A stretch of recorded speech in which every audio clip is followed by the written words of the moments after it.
Ya, baik. Assalamualaikum warahmatullahi wabarakatuh. Saya lanjutkan kembali ya teman-teman untuk penjelasan materi saya.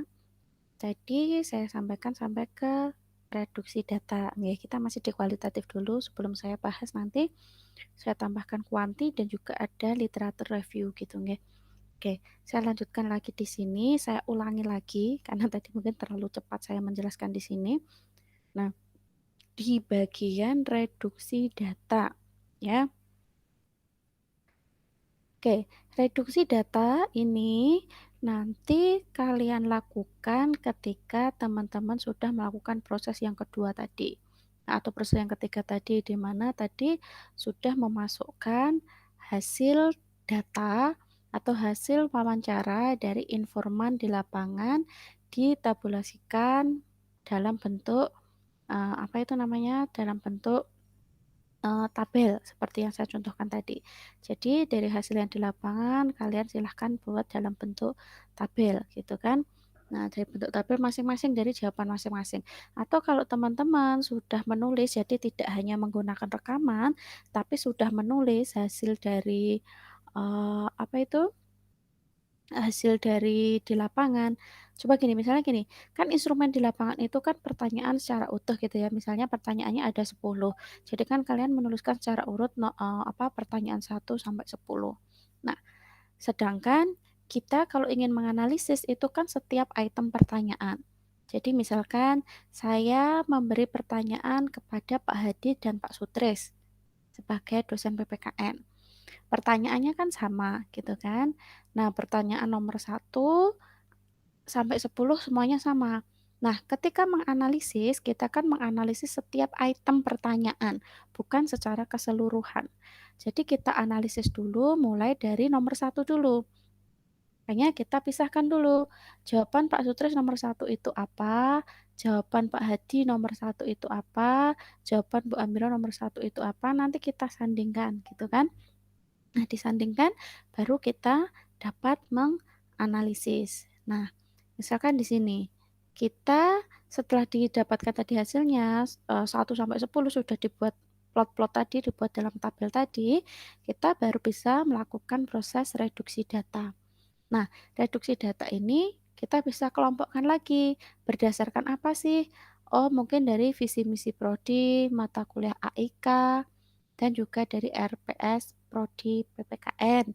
Misalkan gitu, ini dari tabulasi nilai Muhammadiyah dilihat dari kurikulum prodi. Ini dari tabulasi nilai-nilai AIK, tabulasi penerapan nilai Muhammadiyah dalam kehidupan pribadi. Ini sebenarnya hasil wawancara yang kita dapatkan tadi. Nah, ini kan ini jabaran indikator satu-satu tadi. Nah, seperti ini. Kalian nanti bisa nuliskan seperti ini. Nah, kita lihat ini cuma saya contohkan aja. Kalau hasil aslinya kan sudah jadi ya, gitu ya. Tapi ini saya buat yang data mentah gitu ya, yang data mentah yang teman-teman bisa bisa nanti untuk sebagai contoh gitu aja, gambaran aja. Oke, misalkan kalau ini dari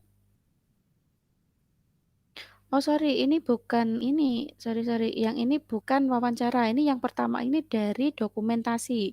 Jadi dokumentasi dikaitkan dengan observasi gitu ya. Dokumentasi dikaitkan dengan observasi. Sorry, yang pertama ini dokumentasi nih.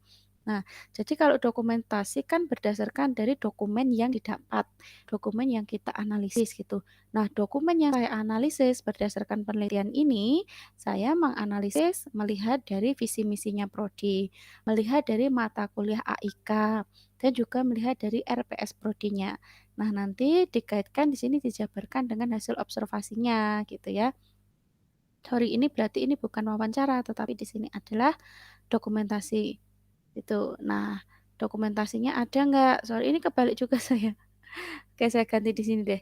Ini berarti hasil observasinya di sini adalah dokumentasinya. Oke, jadi kita lihat di sini di bagian dokumentasi visi dan misi prodi itu ada nggak? Misalkan di sini ada, oh ini kita tulis ada. Lalu mata kuliah AIK ini ada nggak? Ada. Lalu RPS prodi itu ada nggak? Ada. Nah, kayak gitu. Ini hanya untuk melihat dari dokumennya. Nanti di sampingnya ini bisa, di bawahnya atau di lampiran nanti bisa dilampirkan visi misinya apa, mata kuliah AIK itu masuk di dalam kurikulum yang mana. Misalkan ini ada masuk di kurikulum, misalnya kayak gitu. Ini ada, lihatnya di mana gitu. Nah, untuk observasinya berarti kita melihat secara langsung, boleh ini langsung observasi di lapangan ketika teman-teman melihat karena kalau, kurikulum itu biasanya kan nggak boleh untuk disebarluaskan gitu kan. Jadi teman-teman, bisa melihat langsung di sekolah itu atau bisa melihat langsung di kampus itu, kayak gitu. Nah, ini berarti kita melihat observasi. Oh, dari dokumentasi tadi kita lihat ada nggak sih visi misinya? Oh ada, apa visi misinya? Kita lihat apakah visi misi tadi sesuai dengan ini kita tulis misi universitasnya apa, terus visinya di prodi itu apa. Nah, kita lihat ini hasil observasinya. Nah, ada mata kuliah AIK yaitu mata kuliah agama bla bla bla bla bla, diambil di semester 4. Oke. Terus ini ada RPS prodi enggak? Oh ada, dilihat kalian lakukan setelah melakukan, dokumentasinya dilihat dari RPS yang dimiliki dosen. Sudah belum mempunyai nilai kemuhamadiyahan? Nah ini dicek. Jadi RPS-RPS tadi dicek, ini contohnya aja. Nah gitu ya, ini dari, observasi dan dokumentasi. Yang kedua ini dari mahasiswa, yaitu tabulasi data yang diperoleh dari wawancara mahasiswa nanti dikaitkan dengan hasil observasinya. Oke, dilihat dari yang pertama urgensinya dan juga dampak atau faktor. Ini hasil di sini, ini sudah hasil rekapan. Jadi misalnya tadi, Feti saya observasi misalkan wawancara pada 10 mahasiswa. Jadi dari 10 mahasiswa itu dijejer. Jawaban nomor satu tadi menghasilkan apa? Yang membahas tentang urgensi tadi itu jawabannya apa? Dijeber dari jawabannya misalnya jawabannya Indar, jawabannya Pak Bambang, Nasrul, terus jawabannya Naura, gitu itu semua dijejer nomor satu, jawabannya apa sih? Analisisnya apa? Nah, sebagian besar itu nanti jawabannya apa? Itu nanti yang akan kita masukkan di dalam tabel reduksi. Jadi reduksi itu membuang yang tidak penting dan mengambil yang penting atau yang kita gunakan gitu. Jadi jika jawaban banyak yang sesuai atau menjawab iya, berarti ambillah itu yang paling banyak. Nah, kalau yang paling sedikit berarti kita reduksi, kita hilangkan. Jadi tidak kita masukkan dalam analisis kita gitu. Nah, itu tadi yang sudah disimpulkan tadi masuk di sini di hasil wawancara. Nah, nanti kita kaitkan dengan hasil observasinya. Kita melakukan observasi nggak pada mahasiswa ketika nanti melakukan, berarti ini bisa dimasukkan di sini. Jangan gitu. Nah, ini tabulasi data dalam kehidupan pribadi. Nah, ini setiap indikator. Kita sudah mulai masuk ke tiap indikatornya, entah itu untuk dosen, entah itu untuk mahasiswa. Misalkan tadi kalau kehidupan pribadi ini indikatornya tadi kan ada 6 gitu kan. Yang pertama misalnya orientasi hablum minallah dan hablum minanas. Nah, ini bagaimana hasil jadi wawancara tadi kita kita ambil yang paling banyak atau yang paling dominan itu yang mana. Nah, ini reduksi data di sini. Nanti kita sandingkan dengan hasil observasi atau ketika kita melihat di lapangan secara langsung. Nah, ini selaras enggak reduksi ini untuk melihat tabel reduksi ini untuk melihat apakah hasil wawancara dengan observasi itu seimbang atau tidak, ataukah wawancara dengan observasi itu nanti selaras tidak. Jika tidak, berarti nanti perlu dipertanyakan lagi kayak gitu. Jadi perlu ada kajian ulang. Hasilnya seperti itu. Nah, itu teman-teman untuk penguatan tadi di bagian reduksi datanya gitu ya.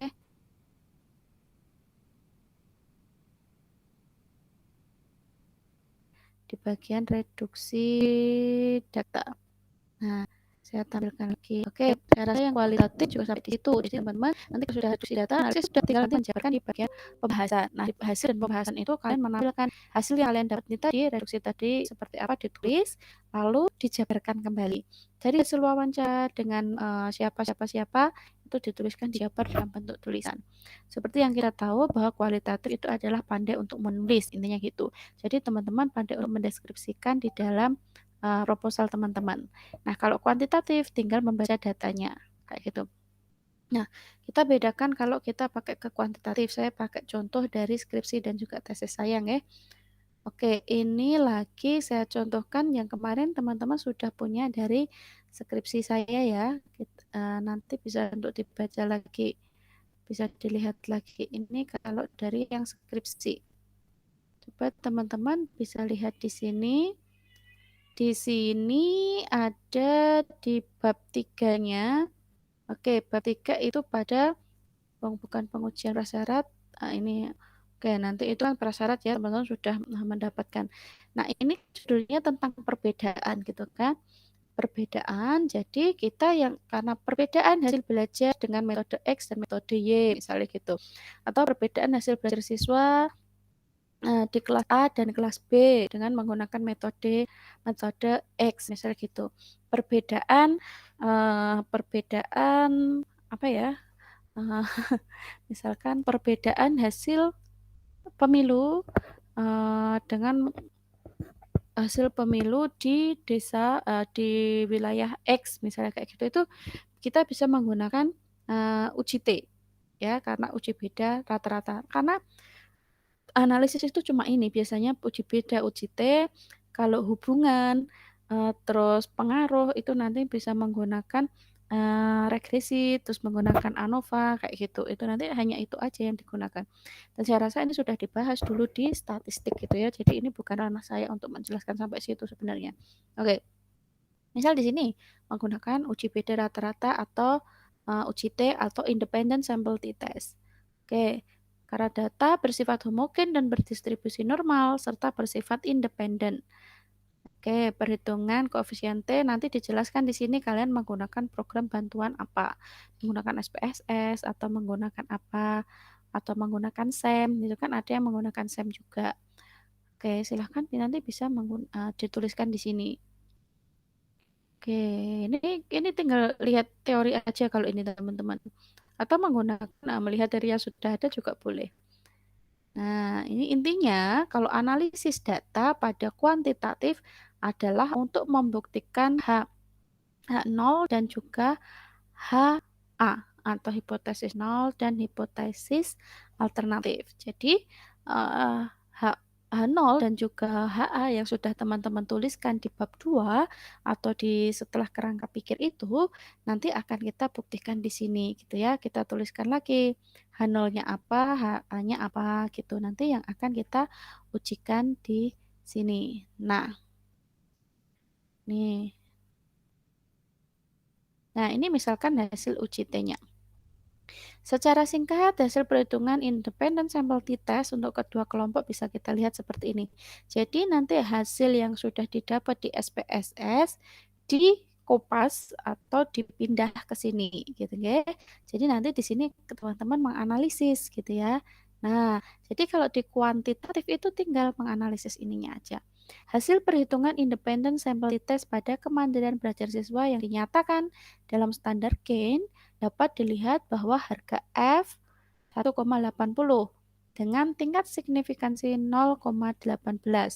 Demikian tingkat signifikansi berarti lebih besar dari 0,05. Kenyataan ini menunjukkan bahwa varian peningkatan kemandirian belajar antara kelompok 1 dan kelompok 2 adalah sama atau homogen. Oke, ini kenyak. Lalu untuk melihat hasilnya, nah ini. Berdasarkan penjelasan di atas, maka dalam pengujian T akan digunakan asumsi kedua varian yang sama. Kita lihat langsung kan di sini. Hasil menunjukkan bahwa T hitung lebih besar dari T tabel, yaitu T hitung tadi di atas tadi kita lihat 2,54 lebih besar dari T tabel 1,99. Maka H0 ditolak. Taraf signifikansi hitung 0,01 yang nilainya lebih kecil dari 0,05 atau P kurang dari 0,05, yang berarti H0 ditolak dan HA diterima. Nah, baru setelah kalian mendapatkan hasil H0 ditolak atau diterima, itu kalian tinggal mendeskripsikan di sini. Artinya menunjukkan bahwa ada perbedaan kemandirian belajar IPS siswa yang diberi model PBL dengan yang diberi model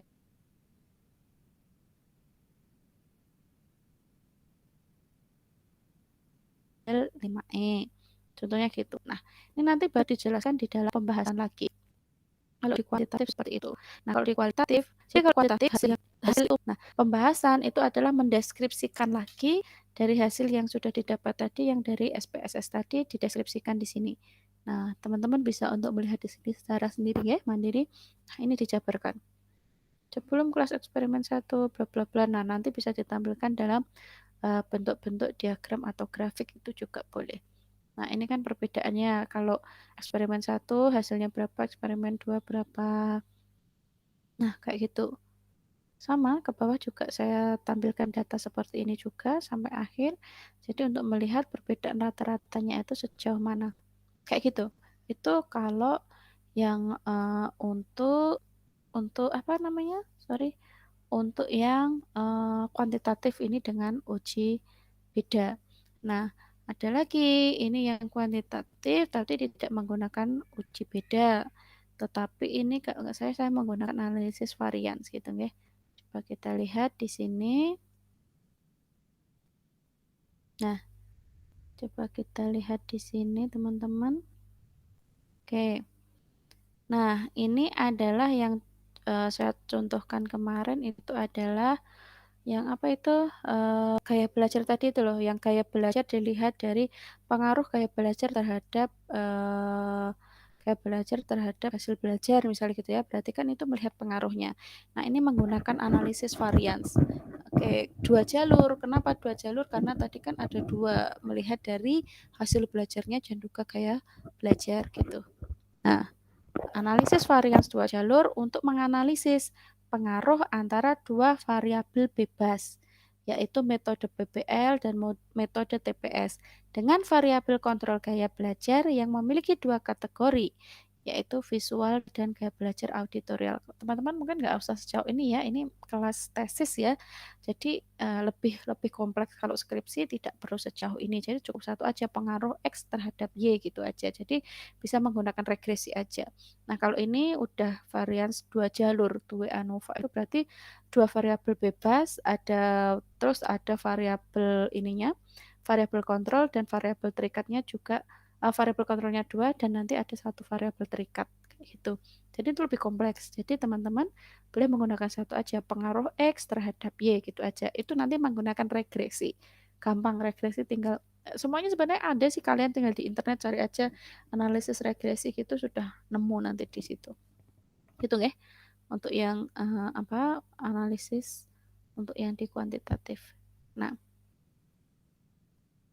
hasilnya untuk implementasinya di bab 4 juga sama, cara penyampaiannya itu sama tadi seperti yang saya sampaikan di contoh kuanti yang sebelumnya. Oke, ini saya ada tambahan lagi satu. Itu mungkin sebenarnya ada di Pak Sutris bisa ya, ini kan nanti kalau teman-teman banyak yang menggunakan artikel ya, teman-teman kalau nanti banyak yang menggunakan artikel dan masih ada kebijakan itu kan saya arahkan untuk membuat artikel. Ada salah satu metode yang bisa kalian gunakan, yaitu adalah menggunakan literatur review atau studi literasi gitu ya. Nah, ini saya ini sampai revisi ya. Ini karena memang ini memang belum banyak digunakan juga menggunakan literatur review gitu ya. Jadi literatur review itu teman-teman tidak turun ke lapangan. Jadi teman-teman tidak mencari data di lapangan. Jadi misal toh, Bu, saya mau mengambil artikel, Pak, saya mau mengambil artikel.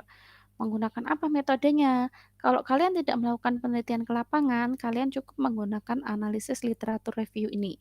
Gitu ya. Jadi literatur review ini teman-teman mengumpulkan data atau mengumpulkan hasil-hasil penelitian sebelumnya, artikel-artikel yang relevan dengan penelitianmu sebanyak-banyaknya, kayak gitu ya. Nah, dari nanti artikel yang sudah teman-teman dapat, nanti tinggal dianalisis gitu. Nah, misalkan ini, metode yang digunakan dalam penulisan artikel ini menggunakan literatur review. Adapun literatur review ini merupakan bentuk penelitian yang mengkaji, mengkritisi, dan mensintesiskan literatur yang representatif tentang suatu topik secara terpadu untuk menghasilkan kerangka kerja serta perspektif baru tentang suatu topik. Nah, saya rasa teman-teman ini nanti yang menulis artikel, saya rasa semuanya menggunakan ini. karena menggunakan studi literasi dan studi literasinya itu secara garis besar saya lihat itu belum tepat gitu ya. Jadi ini saya contohkan bagaimana cara penulisan literasi reviewnya. Jadi, boleh, jadi kalian boleh menggunakan database online-nya itu dari mana aja, Book Chapter, Science Direct, Proceeding, Springer, atau dari, Scopus, atau dari Scholar itu, monggo. Itu yang kalian gunakan itu yang mana? Misalkan di sini, tipenya. Jadi kalian kriteria yang harus digunakan atau alur yang digunakan dalam proses review artikel itu seperti ini. Jadi dilihat dari topiknya. Misalkan ada yang melihat tentang politik identitas.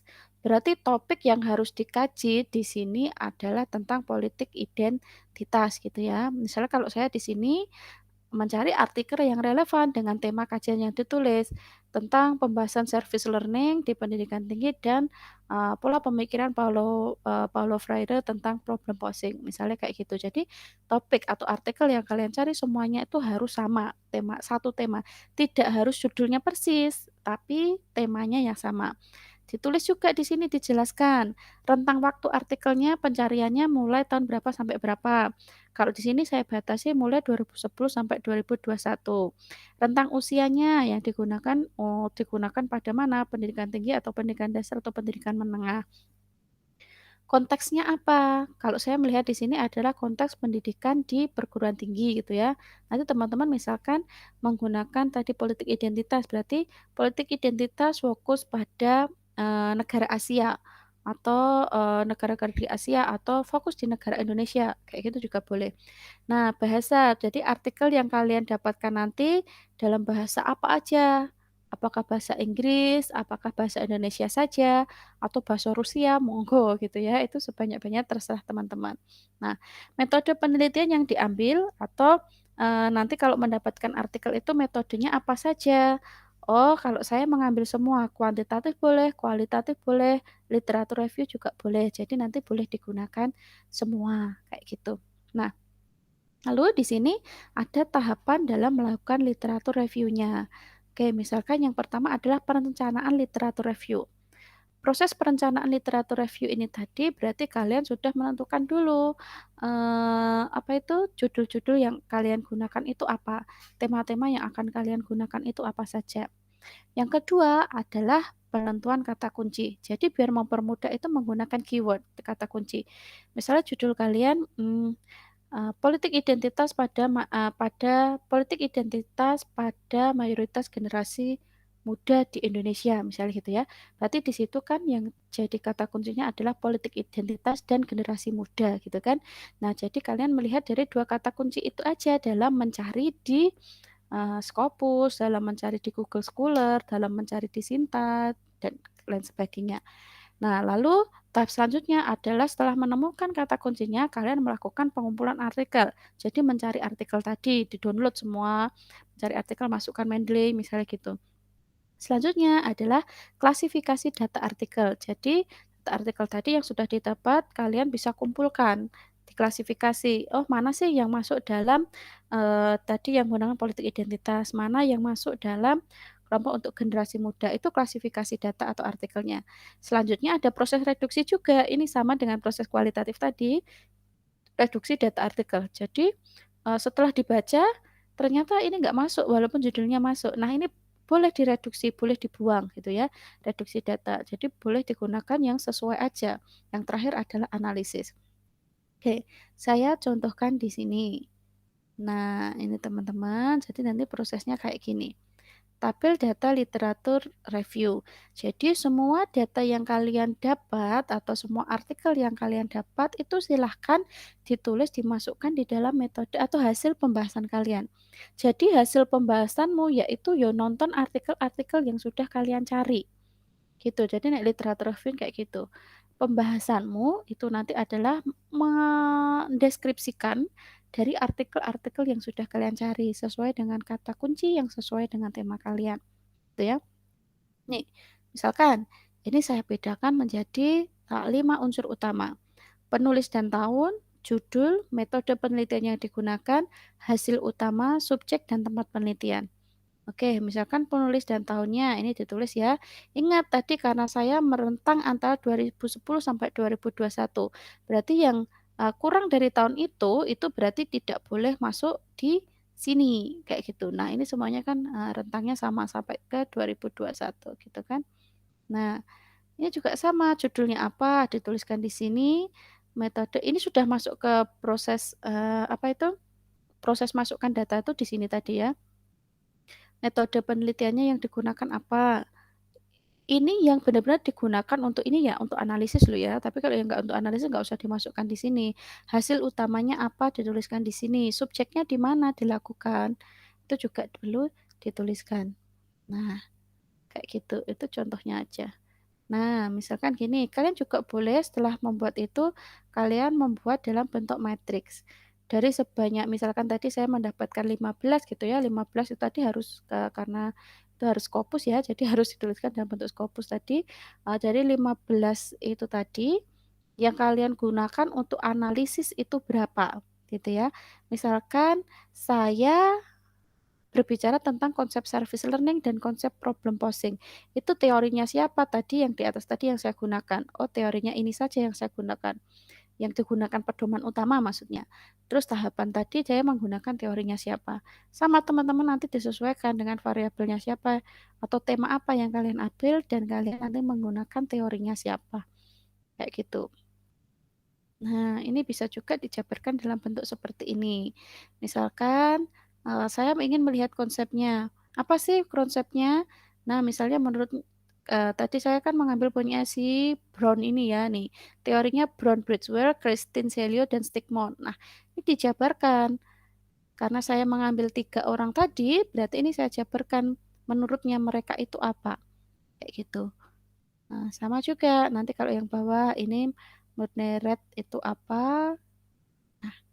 Kayak gitu. Ini untuk gambaran aja untuk teman-teman membuat studi literasi atau literatur review gitu ya. Nah, nanti dijabarkan kayak gini. Kalau ini saya merumuskan sesuatu yang baru ya, jadi membuat integrasi. Nah, ini jadi ini ada proses bagaimana mengintegrasikannya, penurunan integrasinya nanti seperti apa. Nah, misalnya saya menghasilkan kayak gini. Nah, ini contoh aja. Jadi teman-teman nanti kalau menggunakan studi literasi, silahkan untuk mencantumkan ini tadi. Jadi ada metodenya. Jadi urutannya gini, saya contohkan dari atas saja deh. Ini kalau membuat studi literasi ya. Jadi judul dibuat dalam bentuk abstrak, nanti di abstraknya sudah dijelaskan menggunakan apa gitu ya, menggunakan studi literasi atau literatur review itu sudah dijelaskan di sini. Jangan lupa tuliskan tujuan penulisannya itu apa, terus menggunakan metode apa dan nanti hasilnya itu apa. Setelah itu kalian mulai di sini adalah dengan pendahuluan. Wah, tulisan pendahuluan hilang. Oke, ini jadi pendahuluan ini silahkan dimulai dulu. Oke, bla bla bla bla dari pendapat, lalu masuk kerangka teoritisnya. Jadi kerangka umumnya apa? Oke, misalnya dituliskan seperti ini, nggih. Nah, ada beberapa. Terus baru masuk ke metode. Nah, ini metode yang saya tuliskan tadi. Kalau artikel itu kan nggak boleh banyak-banyak sih ya. Apalagi kalau misalkan nulis di luar itu maksimal 6 halaman itu sudah cukup. Oke. Oke, begitu teman-teman, ini tambahan saya untuk sebagai tambahan pengetahuan teman-teman aja nanti ketika teman-teman memilih atau menggunakan artikel untuk penelitiannya nanti. Jadi, saya sarankan jika ada tambahan itu tadi boleh menggunakan literatur review atau studi literasi tapi dengan pedoman yang benar. Jadi tidak hanya mencari literasi gitu aja. Oke, saya rasa cukup nggih. Terima kasih perhatiannya.